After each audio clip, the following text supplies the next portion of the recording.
لو تناهيتم إلى سر الحياة وصنعتم كائنا حيا نرى. شراب، اخلاقیات میں کیا چیز آتی ہے؟ شراب اور نشہ.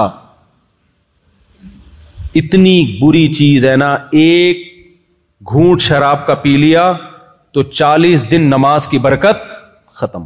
فرض تو ادا ہو جائے گا، قضا کرنے سے گناہ سے بچ جاؤ گے، نماز کا جو پورا ثواب ملنا چاہیے تھا وہ اللہ 40 دن تک چھین لیتا ہے اگر سچی توبہ نہ کی. قریب بھی مت پھٹکو شراب کے. اور اس سے ٹینشن ختم نہیں ہوتی، اس سے ٹینشن بڑھ جاتی. شراب پینے والوں میں خودکشی کا ریشو زیادہ ہے، شراب سے بچنے والوں میں خودکشی کا ریشو کم ہے. ہر نشے کی چیز سے دور بھاگو. اور اخلاقیات میں کیا ہے؟ نبی صلی اللہ علیہ وسلم نے فرمایا مسکرا کے بات کرنا صدقہ. ان تلقى اخاك بوجه طليق، جب کسی سے ملو مسکرا کے ملو. ایک دوسرے کی غیبت مت کرو، چغلیاں بولو مت لگاؤ، ایک دوسرے کی ٹانگیں مت کھینچو. کوئی اچھا کام کر رہا ہے اسے سپورٹ کرو. ہم لوگ کیا کرتے ہیں؟ کوئی اچھا کام کر رہا ہے سپورٹ تو کرتے نہیں، اس کی ٹانگیں کھینچنا شروع کر دیتے ہیں. یہ کیوں اچھا کام کر رہا ہے بھائی؟ جب دنیا کو مسافر خانہ نہیں سمجھتا نا انسان، سارے مزے دنیا میں لینا چاہتا ہے، تو یہ اخلاقی برائیاں پیدا ہوتی ہیں. بھائی اللہ نے کسی سے کوئی کام لے لیا، حسد مت کرو، رش کرو اس کے اوپر. حسد انسان کو کھا جاتا ہے. حسد سے بچنے کا کیا طریقہ ہے؟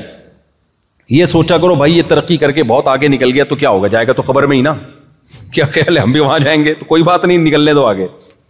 کیا خیال ہے بھائی؟ اور دوسری بات یہ کہ اللہ کی تقدیر میں تھا کہ اس کو زیادہ دے گا مجھے کم دے گا، تو اللہ سے کوئی لڑ سکتا ہے؟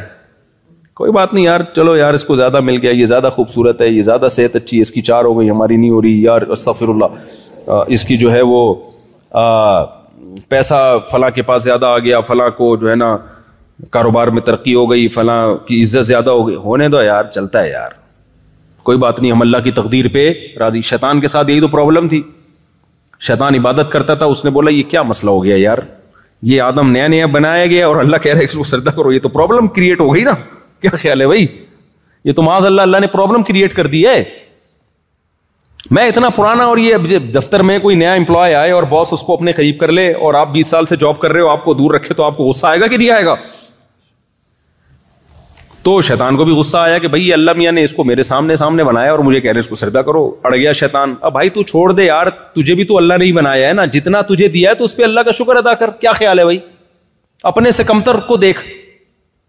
اللہ تجھے گدھا بھی بنا سکتے تھے، اللہ تجھے خنزیر بنا سکتے تھے. تبھی حدیث میں آتا ہے دنیا میں ہمیشہ اپنے سے کمتر لوگوں کو دیکھا کرو.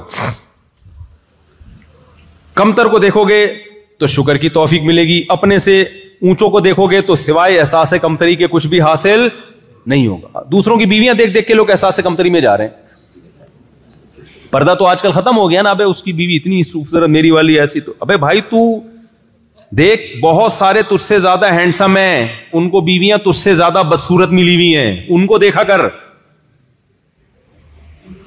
ہمارے ایک جاننے والے کی شادی ہوئی، اتنی ٹینشن میں نا ہمارے استاد سے آ کے کہنے لگا میری دلہن مجھے بالکل پسند نہیں آ رہی ہے، میں بہت ٹینشن میں ہوں، شکل اچھی نہیں ہے. ڈپریشن میں گیا. وہ ہمارے استاد نے کہا ایسا کر، تو نے کبھی اپنے آپ کو شیشے میں دیکھا ہے؟ کہہ رہے بہت دفعہ دیکھا. کہہ رہے آج اس نیت سے دیکھ کہ اس ڈیزائن پہ تجھے یہ مل گئی، یہ اللہ کا شکر ہے یا نہیں ہے. اپنا ڈیزائن چیک کر دوبارہ سے.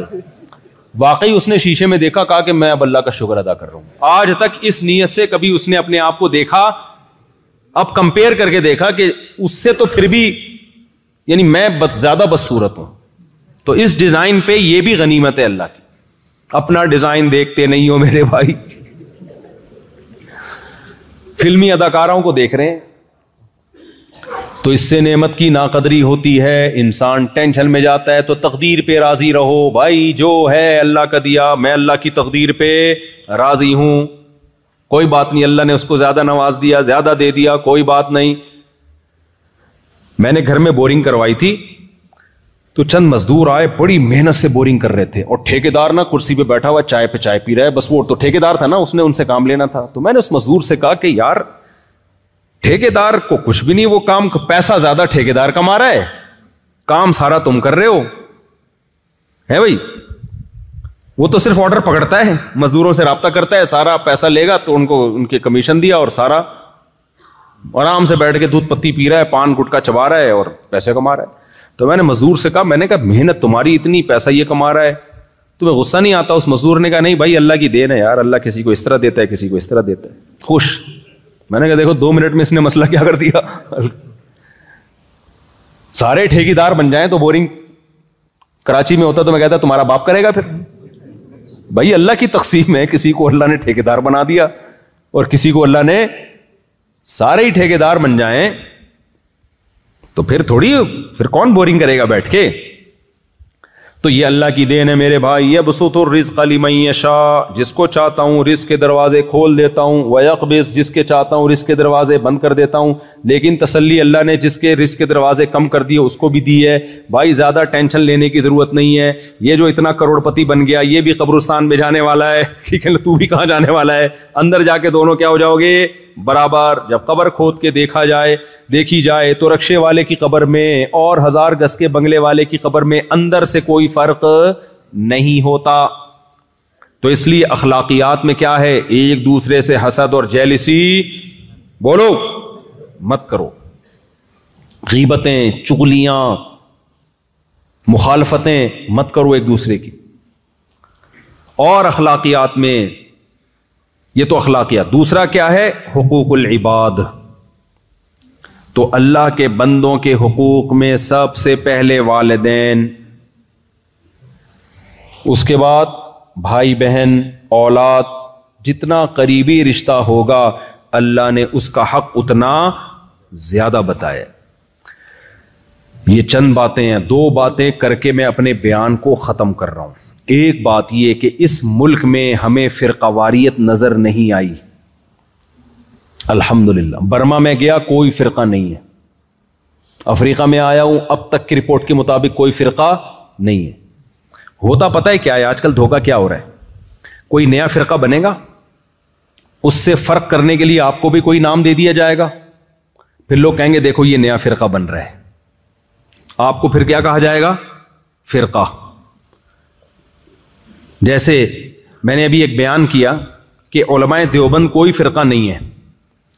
جب سے اسلام آیا نا بر صغیر میں، برما میں، ہندوستان میں، افغانستان میں، ایران میں، شیعہ لوگوں کے علاوہ جو اہل سنت والجماعت کا مسلک آیا تو ہم اسی کو فالو کرتے چلے آ رہے ہیں. بہت سے نئے فرقے ہندوستان میں بنے جن کی ڈیٹ آف برتھ بھی ہمیں معلوم ہے. ان سے فرق کرنے کے لیے لوگوں نے ہمیں دیوبند کا نام دے دیا. تو پھر لوگوں نے کہنا شروع کر دیا دیوبندی ایک فرقہ ہے. بھائی دیوبندی فرقہ نہیں ہے، یہ علماء بر صغیر کے، یہ تو صدیوں سے جو اسلام آیا تھا اسی کو فالو کرتے آ رہے ہیں. ان سے جو ہٹے اور نئے نام دیے وہ نئے فرقے بنے ہیں. سمجھ میں آ رہی ہے کہ نہیں آ رہی ہے بات؟ ہوا و حرص والا دل بدل دے، میرا غفلت میں ڈوبا دل بدل دے.